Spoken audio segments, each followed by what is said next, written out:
এই যে কিছুমান ভিডিঅ' আমি হেঁপাহতে বনাই থওঁ আৰু ফেচবুকত আপলোড কৰোঁতে কিন্তু বহুত দিন লাগে। মোৰ এইটো ভিডিঅ'ৰ লগত এনেকুৱা হৈছে জানেনে। এই ভিডিঅ'টো মই বনাইছিলোঁ এসপ্তাহৰ আগত জেঠাইকৰ ঘৰলৈ যাওঁতে। মানে দেহা আৰু শুন্তি জেঠাইকৰ ঘৰলৈ গৈছিলোঁ, শুনমানুৰ পেহীয়েকৰ ঘৰলৈ আৰু মানুহজনৰ বায়েকৰ ঘৰলৈ। কথাটো বুজি পাইছে চাগে। অৱশ্যে যোৱাৰ একো প্লেনিং নাছিলে আৰু ইয়াক গৈ পাই পিনি আমাৰ দেখিছে নহয় দেহা, শুন্তি আৰু শুনমানু গোটেই তিনিজনীয়ে ইমানেই মানে উৎপাত কৰিছে কি ক'ম।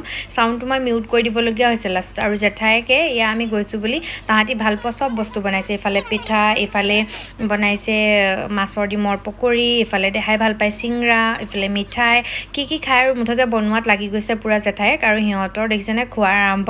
কাৰণ আমি গৈছিলোঁ দেহাৰ ডেণ্টিষ্টৰ ওচৰলৈ যাওঁতে নাজিৰাত সোনকালে কামখিনি শেষ হৈ গ'ল আৰু সেইকাৰণে ভাবিলোঁ জেঠাইকৰ ঘৰতো এপাক সোমাম। আৰু সেইকাৰণে আমাৰ শুনমানুকো লৈ গৈছিলোঁ। তাইও গৰম বন্ধ আৰম্ভ হ'ল আৰু তাই ক'তো ফুৰিবলৈ যোৱা নাই, বোলো আমাৰ লগতে ব'লা জেঠাই ঘৰত এপাক সোমাই আহিম।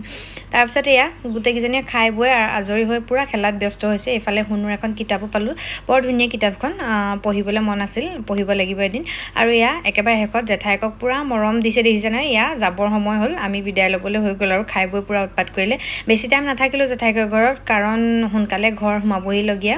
আৰু এয়া আমি যাবলৈ বুলি লৈছোঁ। জেঠাইকে একদম ধুনীয়াকৈ চবকে যাবলৈ বিদায় দিছে আৰু খাই বৈ টোপোলা চোপোলা বান্ধি মেলি ঘৰ পালোহি আৰু দেই। Bye bye.